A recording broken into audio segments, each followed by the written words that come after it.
What's going on, everybody? We're back with another episode of Redshirts. Today with us, we have a guest, ESPN Top 100 recruit, 4-star David Punch from Harker Heights High School, transferred over to Dynamic Prep.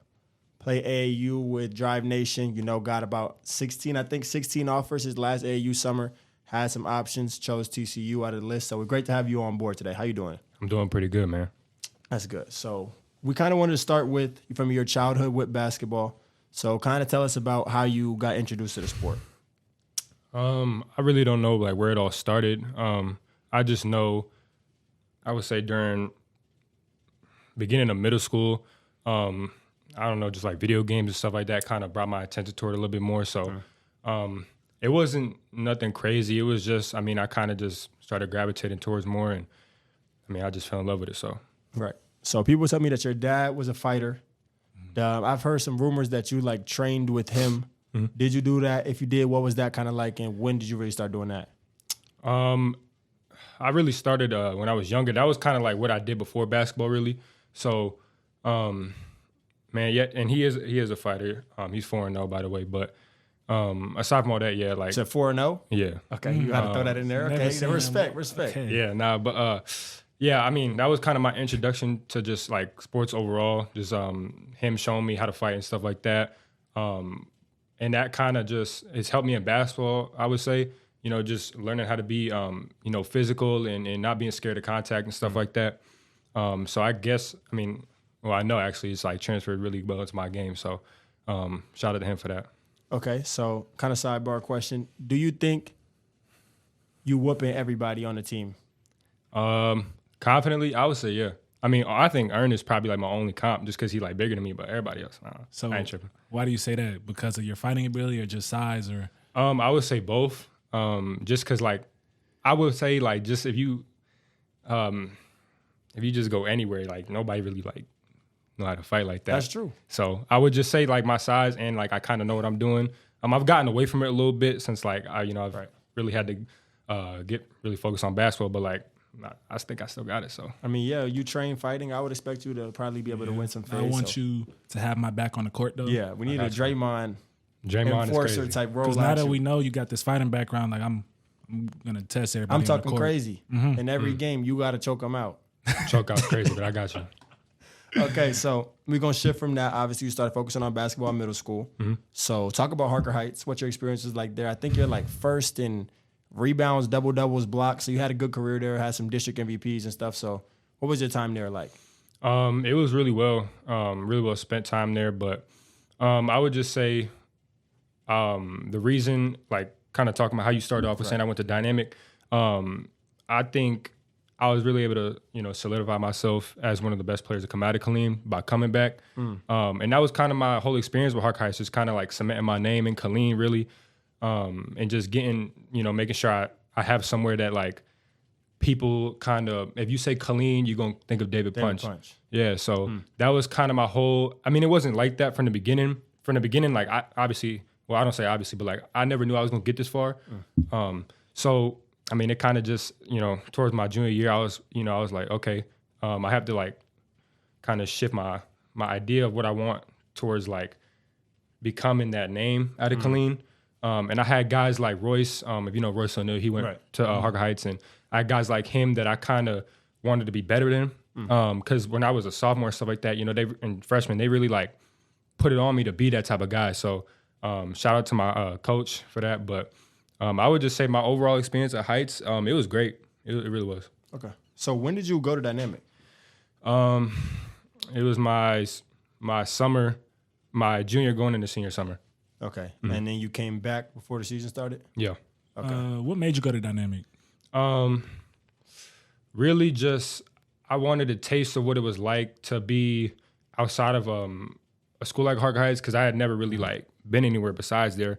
I just wanted to see the professionalism, how because Jermaine, he's an NBA player. So, my whole summer I was really with him, and he was really in my ear about the whole thing. So, it really put my focus on that type of thing, and that really guided me to go there. So explain how, in the school aspect, it was different at Dynamic than where you came from.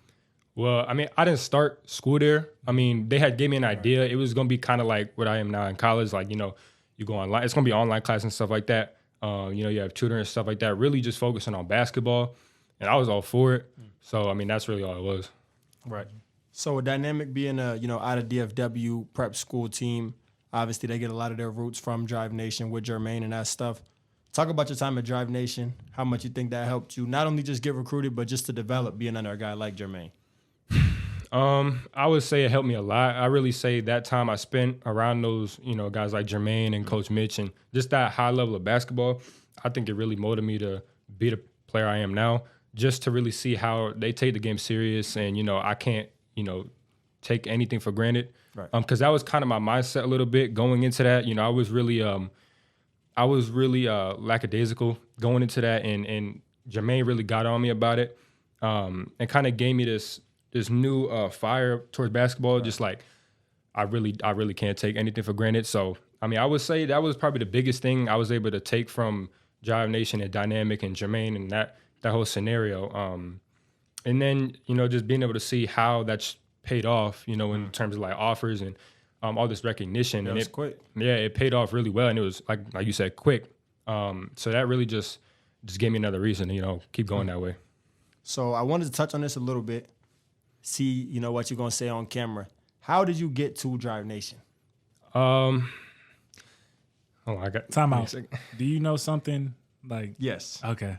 But I want to see what his answer is. I got How you. you get to Drive Nation though? So my man here, Isaiah, he actually put me on, and he really, even before I got in connection with like Drive Nation, he had told me I had to get on, the Nike circuit, and then like a couple of weeks later, I get a text from I forgot who it was, if it was Jermaine or Coach, Probably Mitch. Yeah, one of them, and I'm like, and then he hit me again, and he was like, just gave me some advice on that, but. Yeah, shout out to background you, on that. Wait a second. Why the Nike circuit? What's the rap with that?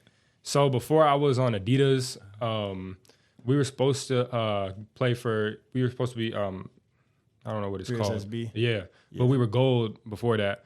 And the team I was on, I was kind of unsure the route like it was gonna go for me, just because like they're a new team. Like, I mean, it's from Round Rock, so there's not really that many like. Big time players in terms of like, obviously where they're from, but like compared to Dallas, Drive Nation having all those dudes, and we even had dudes come out of state to play for us. But to go back to what you said, I really just chose them because like this is the exposure, and back to what I was saying about like professionalism and stuff like that. So that's really why I chose them. Yeah. So talk about the background for that. Just playing against you. I think our schools played each other how many times? I've never played against you, but I never played him, but I think our schools played each other. Yeah. Probably like once or twice. And then he was playing in the same spots that I was in the playoffs.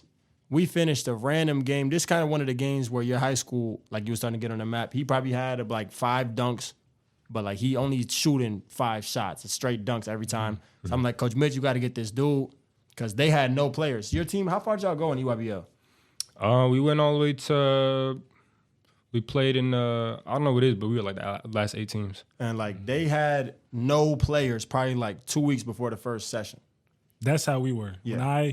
With the Houston Hoops, we had somebody for this little like local Houston tournament, and we went there only knowing like 4 players. So we had to pick up all these younger guys to go play with us there, and kind of like Punch, we ended up in the Peach Jam in the Final Four. So. Mm-hmm. But yeah, that shows adaptability of obviously y'all as players and the coaches over there at Drive. Mm-hmm. So you coming out of Drive Nation, you go back to Harker Heights, have the year that you had senior year, maybe not what you hoped for in terms of a state championship. What are you hungry to show people and get done this year? I really just want to show people that I can perform at this level, just because like I know I do have people that believe in me, just to make sure. I want to make sure that everybody, kind of gets that, David Punch, he belongs here type thing. Just because when I went to EYBL, that's kind of what people were, I don't know if he's going to perform well on this stage and stuff like that. And I performed well, so I just want to show them I can do it again. And talk about the early stages of that. Obviously we haven't gotten to any games. But as far as practice, you look good right now. It's looking like you're going to obviously be in the rotation, competing for like even a starting spot potentially. Different from kind of the role that we had. How were you able to stay focused on yourself, seeing TCU brought in 2 dudes, whatever, highly recruited, red-shirted, obviously you having a different circumstance. How are you able to just like see past that in your recruiting process? I'm gonna be honest. I did have some doubts in the beginning, and I was really vocal about it to my mom and all my my close family and stuff like that. And they just were really able to give me good advice and just tell me to stay focused and what you've done. How hard you work to be here. Facts. So it was just really just me taking it one day at a time and just keep proving myself that I belong here. This is what I came here to do. This is why these coaches recruited me. So that's really what it was. That's facts. You got anything on that? That's real because, you're doing a great job at it too. Like me and Zay came in and we're practicing. We just playing basketball, but you're coming in being somewhat dominant. Mm-hmm. Like you get in rebounds and putting the ball back, dunking it, and everybody sees that and it's very loud. So, round of And what I applause to you. appreciate it, facts. Let's give a quick little David Punch. Appreciate y'all. Summer session wrapped up. Round of applause. What I appreciated was like really, I would say your first week and a half, because you kind of set the tone. I think you played one-on-one probably with the two of us. I was getting mad at you because I felt like you should have probably tried to dunk on us a couple of times when you didn't, and I really haven't had to say nothing since then. You didn't try to boom everything. You boom on me or whatever. They posted it on IG, 20 pictures, which is crazy. If y'all haven't seen that, I'm going to be vulnerable. You could put the little picture, whatever, on there. But, yeah, that was nice. And I just been seeing, like, on the boards, I think you were second in rebounds, establishing yourself there. I want to see a little bit more of your outside game. But I think as we get into some new plays and you get to have, more range there, I think it'll show.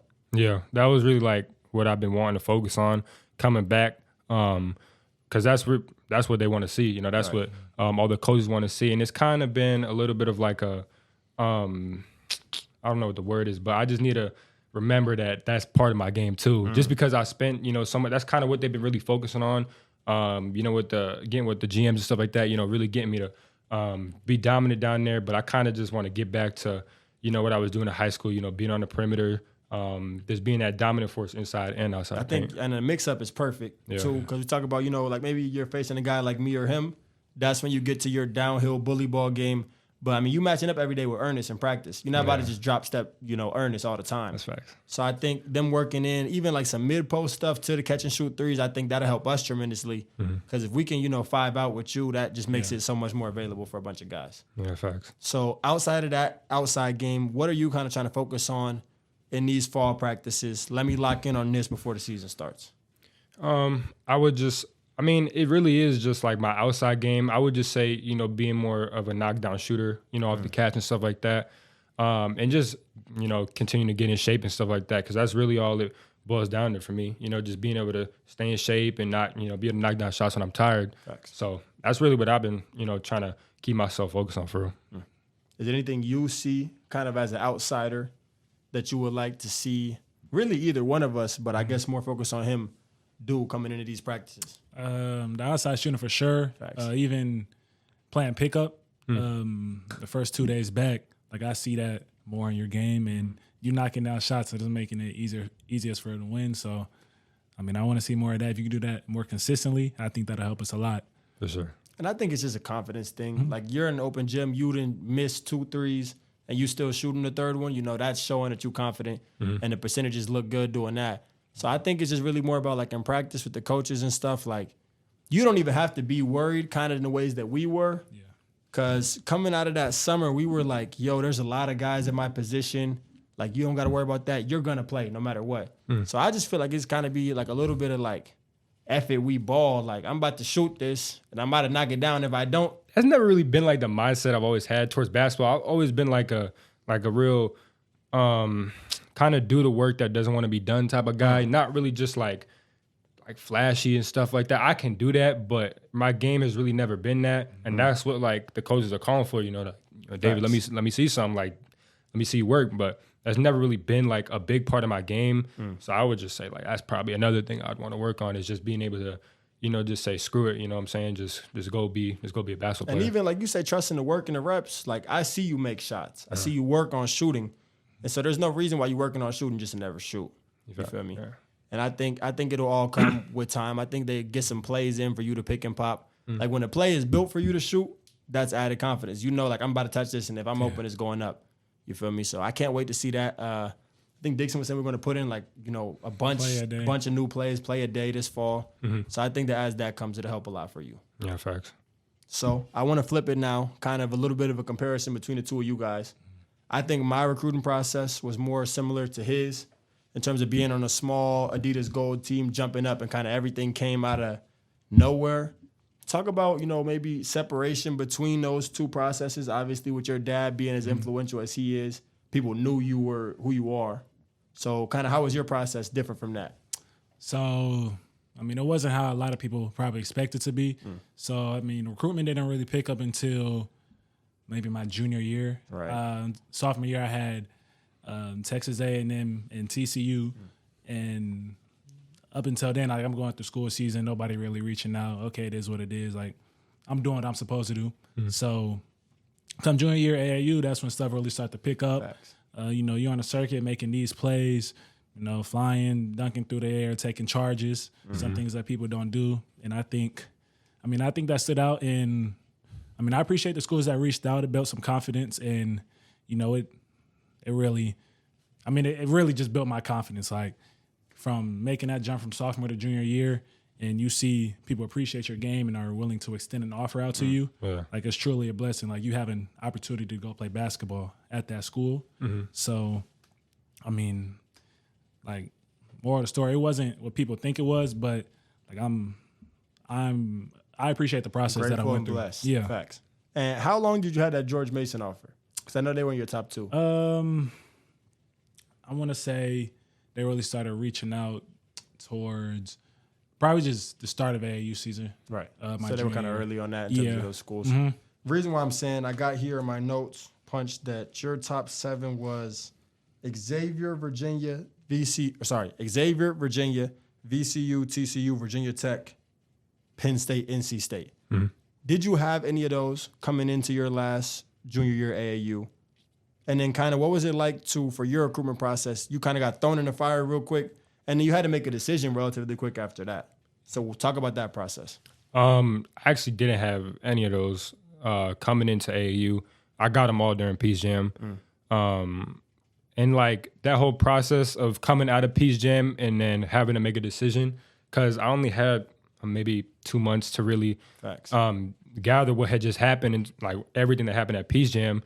And then things like ESPN ratings coming out, and I'm seeing myself on there, and I'm in the middle of class, and I gotta step out because I gotta call my dad and tell him, what I'm saying, like, it's crazy. Yo, Pops, I'm ranked. So, it was really, it was super fun, just being able to go on those visits every weekend, and even during school, just like I had to miss school because I'm going on a visit. And when you really think about it, I'm missing school, and I'm going to see like these big colleges and what they got planned for me, and it was really all amazing experience. Especially being able to bring my family with me and stuff like that.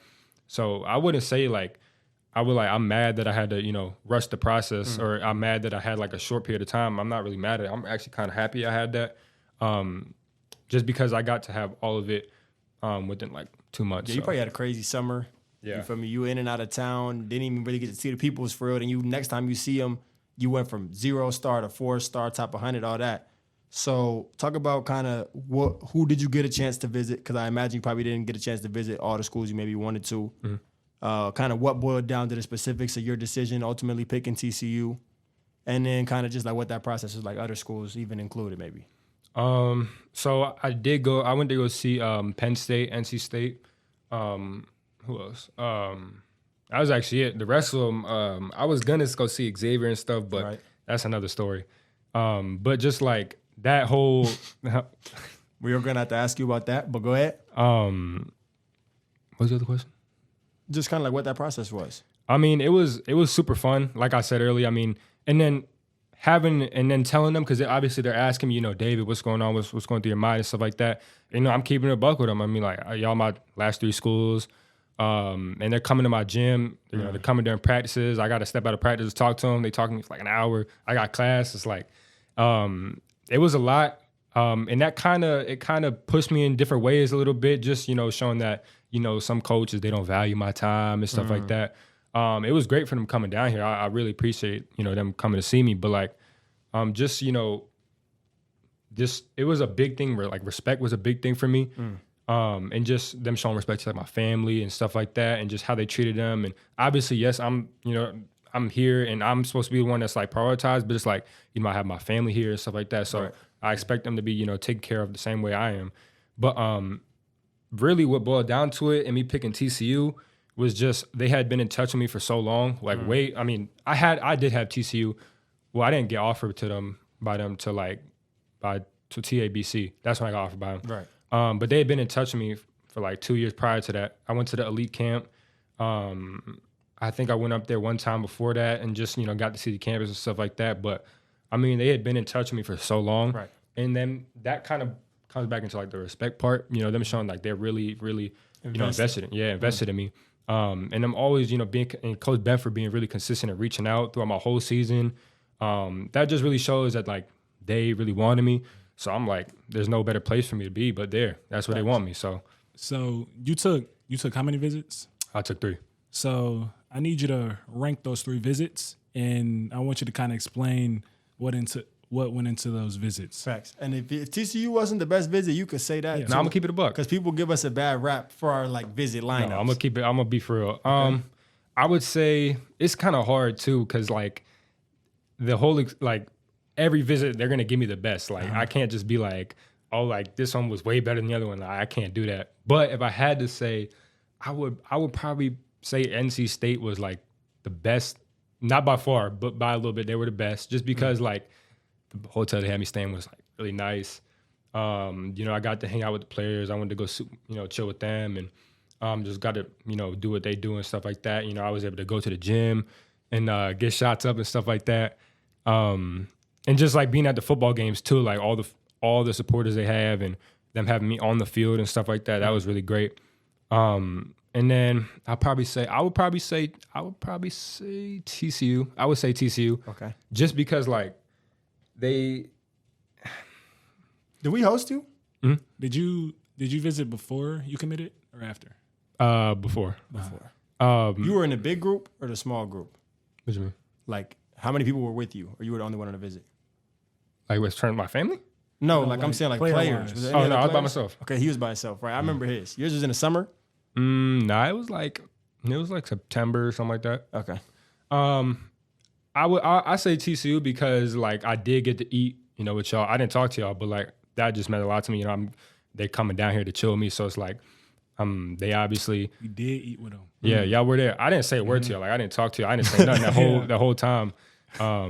Everybody was there though. It was all the coaches, my family, y'all was there. So really just like that whole time I was there, they were just showing mad love.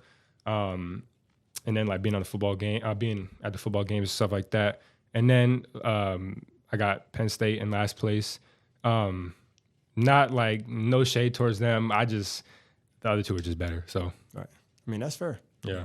And I'm glad that we at least didn't get last, because I know that we're not known really necessarily for visits. You know, TCU kind of tries to do a good job of being over the table. Like I know some schools, people tell these crazy stories of like, they line me up with the girls. They had me at the club. We really more like, I feel like family invested, honestly, on the visits. And that's why I decided to come here, just because y'all showed me that like throughout the 2.5 years y'all recruited me. So like that was really a big thing to me. Facts. Because your process sounded similar to mine in terms of you were in contact with the guys for a long time. Specifically, Benford probably was your guy. Mm-hmm. Yeah, I was in contact with Benford for like years. TABC offered me. Then he was just at every AAU game. They just started popping out. Facts. Seems like that what it was for you. So talk about, you know, specifically maybe what coaches were going hard. You talk about that respect and how they respected your time. I want to hear kind of some of the details of how he was doing that in your process. Bedford, he was really like, he was just always in contact. Like it seemed like every day he was, you know, either texting me or calling me. And I'm gonna be honest, at some point it did get annoying just because like I'm on the game and he's calling me. I'm like, literally, oh my God, they gotta talk to this guy. Did you ever decline a call? No. Did you ever ignore a call?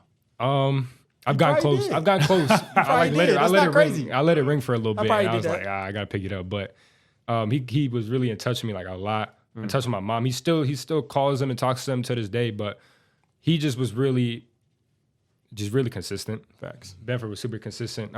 Even Dixon too. He came to see me a lot. He came to watch me practice. And he's by himself. And I was told that meant a lot. It does. And even I think we were talking about this when his father had passed. He had came and seen me, and I didn't know that until after. But you know, that meant, now that I know, it means a lot. That's to crazy, me. yeah. Yeah, he does a good job with that too. Like it means a lot to the program too, because I remember being at some practices last year and Dixon wasn't there because he was out going to see a high school guy. And for me to see him in just like my local area, knowing they got practice early in the morning and he's there to see me, like it does make you value that program much more. Facts. And I think also now seeing the back side of it, how these dudes are really like Friday practice in, hop in the shower, he on a trip to Cali to go see whatever kid, get back the very day before practice. Like it's really important to them. They're not going to waste their time with a kid. So it's nice to hear how, obviously invested they were. Talk about how you kind of see that investment playing out with what's been going on the court. It's just it always seems like I'm bumping into them and they just showing mad love just out of nowhere.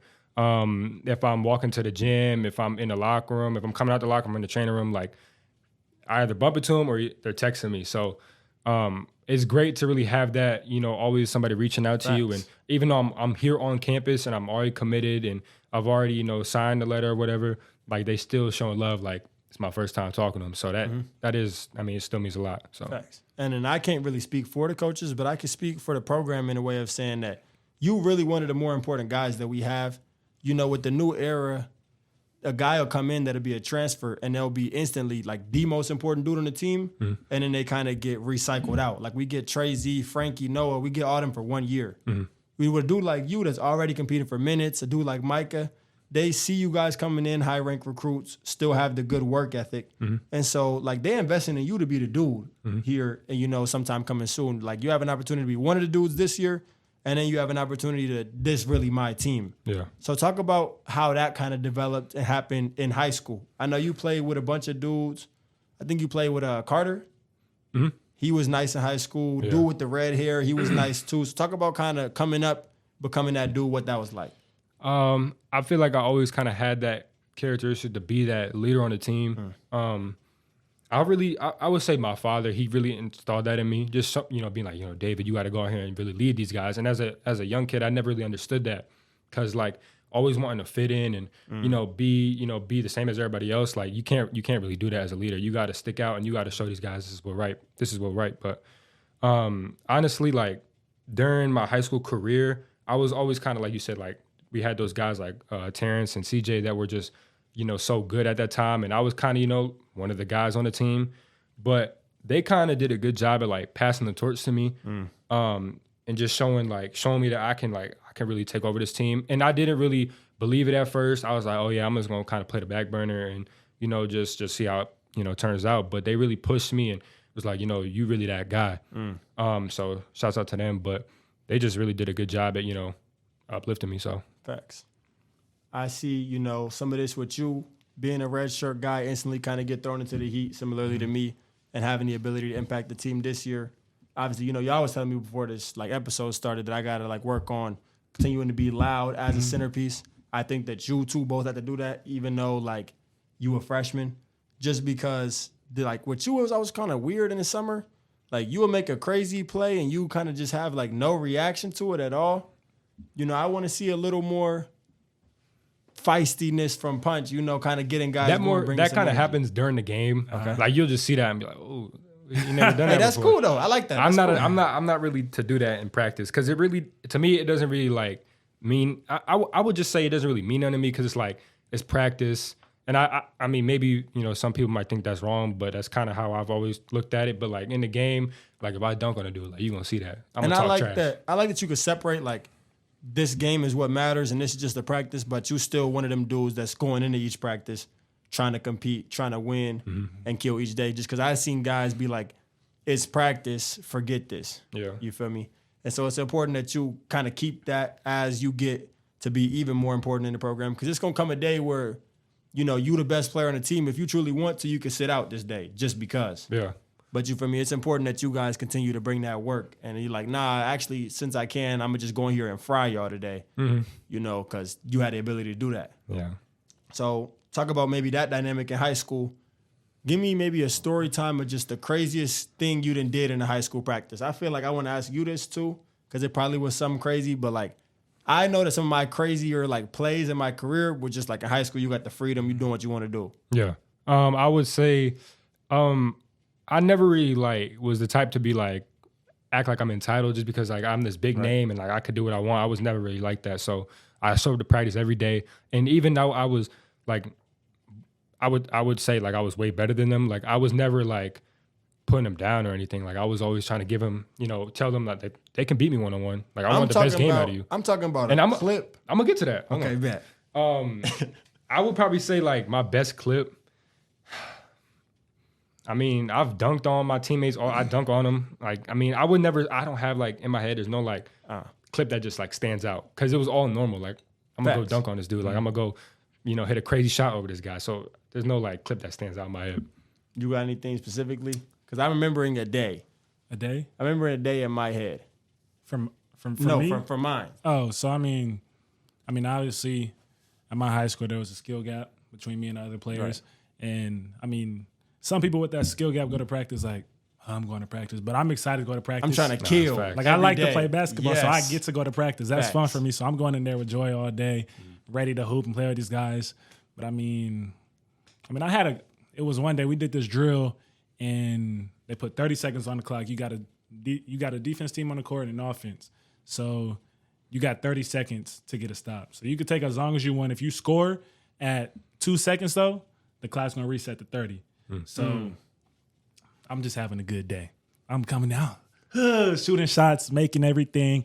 Clock get to it's a dead ball, so we got 2 seconds left on the clock, and I just dribble the ball, shoot it. It's going in. People mad, but I mean that's one of the highlights I have from practice. But I mean, practicing is fun. I never really thought of it as something I have to do. Like it's something I get to do, and that's fun. And I think just having a daily opportunity to hoop is like a lot of people like basketball. You see people go to the rec every day at TCU just to hoop. So us having that structured thing every day is lit. And they're not even like hoopers for real. They're not. Like you get people who have the opportunity to hoop for free. Like you get in all this gear, all this food, all these trips, and some of them don't even like at our level. Yeah. Yes, it's like crazy. Some kind of they take it for granted, and you have people in the gym who aren't as good as them, but they have joy hooping. And I even think it's also on some like dudes getting passed up constantly just because you can kind of feel like you made it in this current era. Yeah, with like, no NIL. You getting $500,000. Somebody can't really tell you're not good in a sense because you're getting paid $500,000 to do what you do. Yeah. So I think that's also kind of scripting guys' approach to it a little bit. But just like you guys, I always been on some like this play really gonna matter to me. You're gonna have to own this. So it's like I'm trying to kill everybody. Last year we was trying to get on them old heads. Yeah. Just because it's like old heads. I'm about to we record in practice. I'm about to clip this out. I'm about to send it to you. Be like, you can't guard me. And so I like that y'all doing that because I think that'd be nice for our team. Just the competitive nature of practices from what I've seen, because dudes really go after it. Today Trey Z had a good day, and I like seeing him get downhill and be aggressive. And I'm looking to continue kind of everybody doing that. So I guess now kind of just the freestyle portion. What about your story? Oh, my story? Yeah, I look. You want to hear this? I want to hear this. So I just got the two stories because one, I don't know if you've seen the clip from Dewan, the dude that went to my high school that was on Jackson Prince podcast. He was talking about how I had dunked on him, whatever, with like the college coaches there. And I just really remember this day, like this being one of the craziest dunks I had. Like I'm coming off the left leg down the lane, probably jumped from like almost a free throw on him. I swear I jumped from like the red line. Came up like this. Jim go dead, drill, stop, everybody like jumping on him. And then I specifically remember it was these 2 times. How did you act after that? I was probably going crazy. I'd be going crazy every time. But I remember, so this story I'm going to tell, this is actually a crazy story. You remember Amari Rose? How I told you how he used to be a crash out? Shout out to Amari Rose. This dude came to the open run that was hooping. Remember. He didn't change his whole life around. Like he's active, trying to get recruited. He probably about to go play somewhere now. Good kid, listening to what everybody telling him to do. He didn't found his faith in his religion. At this time, he was a tweaker, bro. We had Stanford, Colorado, Yale, all the like really like high academic schools that I had. I'm frying them. I'm talking crazy. I'm getting back on defense. And I guess my coach Mitch ain't like the fact that we was talking so much. So he called a timeout. So Coach Book come and get me, grab me by the shoulder. I'm walking with him, and I just get snuck. Oh. In front of all these coaches, he just snuck me. And I was heated, and I'm trying to fight him, and bro, like they like, bro, fam, you can't catch a fade right now in front of like Yale and Harvard. That's self-defense though. It is, but the way the situation would have had to be scoped out, like the coach got his hand around me, I'm walking with him, boom, I turn around, what even happened? Everybody going crazy, the coach grabbing me, and I'm just like, dog, like he really snuck me in the gym with all these coaches. But shout out to him, because like it's really crazy to think of. He was like genuinely insane at this time. And then, like, he just figured it out, bro, like, what he needed to do. And, like, you seen when he came to our open gym. Were you there? Yeah. He was hooping. Yeah, like, he was playing well. Who was he frying, though? What'd you say? He was frying somebody. Who was that? Was it I don't know. He dunked on somebody. He boomed on Bashan. He caught him, and then he go post it on his IG, which is hilarious. But, like, shout out to him, though, because I done seen a lot of dudes kind of just, like, get to that point where, you know, you got to lock in, and it just shift gears. Yeah. Talk about it with my little brother. Even like in terms of you talking about like in middle school, how you kind of just play, you were lackadaisical, whatever. And then like Jermaine got on you, you flipped that switch. It's good to see guys do that, because once that flip switches, you feel me? I feel like for a lot of people, a lot of things are possible. So glad to see you here, because that flip is switched. I want to ask you one more question. So you being like a top recruit, I see you in the top 100, all this, how is it for you to manage your friends and just make sure you got the right circle around? And also with that, like, I mean, you big name in high school. Girls gonna be reaching out to you. How did you handle that? Man, I always handled it like, so during my coming back from Dynamic, I made sure I had my fun during that time. You know, in high school, like, I mean, I just kind of, you know, went about my, and I'm not really the type of person to go out and party and do all that type of stuff. So it was never really like a thing for me. But honestly, I mean, I just made sure I had my fun in high school, and now that I'm in college, it's time to get serious. So that was kind of my way of going about it. What you mean by like had your fun in high school? Like I did what I want, you know. Like I just kind of, you know, they asked me to hang out, I'm gonna go hang out. If, you know, that's smooth. That makes sense. That's smooth. I see that now. Like even like if we go out, say, Punch, we gonna do this. Like, I mean, you usually want to, like, I'm a chill. Yeah, you pretty chill dude. Appreciate that. Well, pretty chill dude. Thank you for coming on and kind of sharing your story with us today. We're wrapping up another episode of Red Shirts. Thank you guys so much for the support and continuing to pour into this.